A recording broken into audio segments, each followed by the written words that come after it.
हमारा स्कूल ये एक ऐसा कैद खाना था जहाँ के नियम कायदे कानून कुछ अलग होते थे। इस जेल के कैदी डेली अपने घर से बस्ता टांग के यहाँ पे आते हैं दिहाड़ी करने। कई माँ बाप उनके बच्चों को खुद इस जेल में फेंक के जाते हैं ताकि उनका बच्चा जिंदगी में एक सक्सेसफुल दिहाड़ बन सके। दरिंदे रोक दे बच्चा।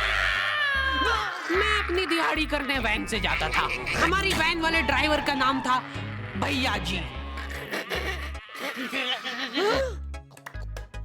और उसकी वैन का नाम था मैजिक, जिसका हर दूसरे दिन टायर पंचर हो जाता था।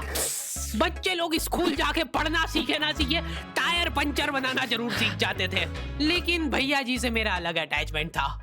उनसे मेरे को दिल से नफरत थी। ये आदमी सुबह 5 बजे आके मेरे घर के सामने हॉर्न बजाता था। अरे भैयू, ओए भैयू, जल्दी से तैयार हो जा बेटा, 5 मिनट में निकलना है फटाफट। 9 बजे का स्कूल है यार हमारा। लेकिन ये आदमी सुबह सबसे पहले आके मेरे को लेता था।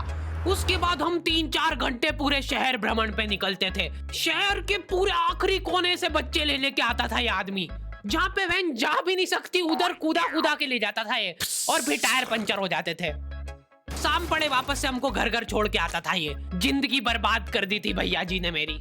सबसे पहले लेते थे और सबसे आखिर में छोड़ते थे। लेकिन मैं फिर भी उसी वैन में जाता था क्योंकि चमेली भी हमारी वैन में ही आती थी। और बात यह है कि वो मेरे पास ही बैठती थी, मतलब मजबूरन। उसके पास और कोई ऑप्शन ही नहीं बचता था और मैं बचाता भी नहीं था। मैं घर पे जाते से जो 2-3 घंटे मेरे को सोने के लिए मिलते थे उसमें सोता नहीं था और मैं प्लानिंग करता था कि कैसे चमेली सिर्फ मेरे पास बैठे। चमेली सबसे आखिर में आती थी और मैं सबसे पहले सुनसान वैन में चढ़ के बस्ता अपने पास में रख के और फसर के सो जाता था। बाकी सारे बच्चे अपना बस्ता गोदी में रखते थे क्योंकि तुम्हारे बाप की वैन नहीं है, मतलब मेरे भी नहीं थी, पर मेरे ऊपर भैया जी को तरस आ जाता था कि बेचारा 5 बजे से आया है, तो वो सोने देते थे। अरे कैसे चला रहा है ये गाड़ी? रुक जा, गाड़ी चलाना नहीं आती क्या? देखो, आदमी इतना तभी चिढ़ता है जब उसकी जिंदगी में कोई लड़की ना हो। नहीं है ना? नहीं, मैं समझ सकता हूँ लड़की ना होने का दुख दर्द। मैं भी किसी जमाने में लड़कियों की तलाश में गली मोहल्ले भटकता था। फिर एक दिन मेरे पास से वो निकली। जैसे ही मैंने हैपन खोल के देखा उसकी आईडी मेरे फोन पे चमक रही थी। हैपन ये एक रियल लाइफ डेटिंग ऐप है। यहाँ पे तुमको वो लोग मिलेंगे जो तुम्हारे आस पड़ोस से निकले हो कभी ना कभी। 100 किलोमीटर दूर रहने वाले लोगों से बात करके फायदा ही क्या जब तुम मिल ही ना पाओ। और अगर तुम्हारी घिनौनी शक्ल देख के यहाँ पे तुमसे कोई प्यार मोहब्बत नहीं भी करता है तो तुम फ्रेंडशिप तो कर ही सकते हो फिर भी। So go and check it out happen. Link is in the description. लेकिन मैं सोता नहीं था। मैं आंख बंद करके चमेली के घर का इंतजार करता था। तो क्योंकि चमेली आखिरी में आती थी तो वैन पूरी पैक पुक हो रखी होती थी, बच्चे बाहर उबल रहे होते थे और मैं अपना बस्ता पास में रख के एक्टिंग देखो एक्टिंग। और जैसे ही वो आती थी, हड़बड़ाना नहीं, ऐसे टाइम पे हड़बड़ाते नहीं है कि फटाफट बैग उठाया और आओ इधर बैठो जल्दी। मत करना ये हरकत, भाग जाएगी वो। ठरक नहीं झलकना चाहिए जरा सिक भी, एकदम सटल रखना है। क्या हुआ? और कहीं जगह नहीं है क्या? तेरे मुंह में मूत दूंगा मैं। अच्छा ठीक है, इधर ही बैठ जाओ। देख रहे हो एक्टिंग देखो तुम लौंडे की। ना जाने कौन सी नशीली खट्टी मीठी खुशबू लगा के आती थी चमेली। आज तक उसकी खुशबू है मेरी नाक में। मैं वो खुशबू का पूरा मजा ले ही रहा होता हूँ, इतने में एकदम भभका बास आती है जनेका से। जैसे ही मैं बाहर जागता हूँ मरा हुआ कुत्ता पड़ा है वहां पे। एक काली कार सूख करके निकली और मेरे बच्चे को मार दिया।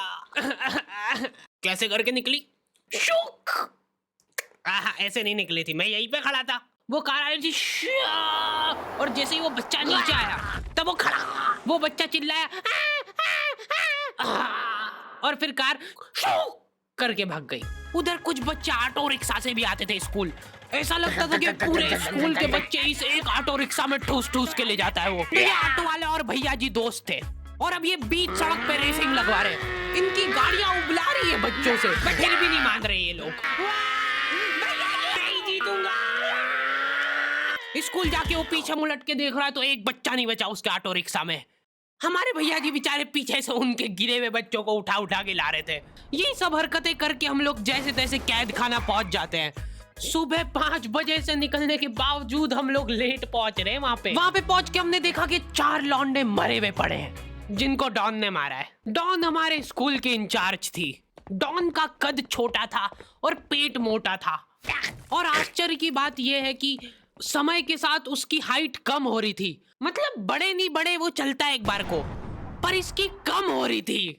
डॉन बहुत स्ट्रगल करके कार से स्कूल आती थी खड़े होके, क्योंकि बैठ जाए तो उसको सामने की सड़क नहीं दिखती थी। वो अलग बात है, खड़े होके भी पूरा नहीं दिखता था। हर रोज 2-4 कुत्ते कुचलते हुए आती थी वो। फिर मेरे को समझ आया कि रास्ते में जो कुत्ते दिखे थे वो डॉन इस कैद खाने में छत पे बैठी रहती थी स्नाइपर लेके। कोई भी कैदी कुछ गलत गतिविधि करता हुआ दिखता था तो वहीं पे, मैडम इनकी लाश का क्या करना है? अरे ये तो आपको पता ही है।